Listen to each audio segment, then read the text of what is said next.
कैसे हैं आप सब। स्वागत है आप सबके देहाती भोजपुरी लोग के चैनल पे। तो आप सबके बीच में मैं एक झूमर गीत सुनाऊंगी, तो वीडियो के अंत तक बने रहिएगा।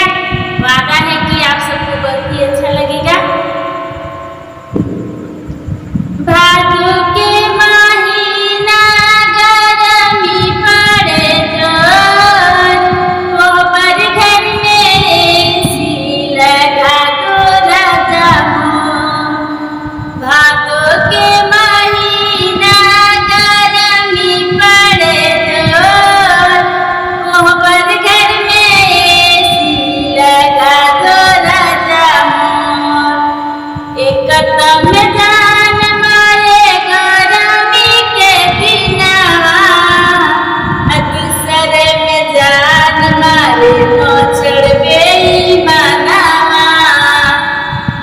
सऊदी से मच्छरदानी मांगा दो राजा मोर, गोबर घर में एसी लगा दो राजा मोर।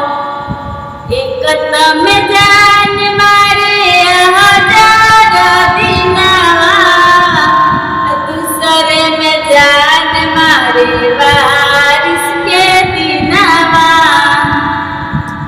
सऊदी से छाता ले आती राजा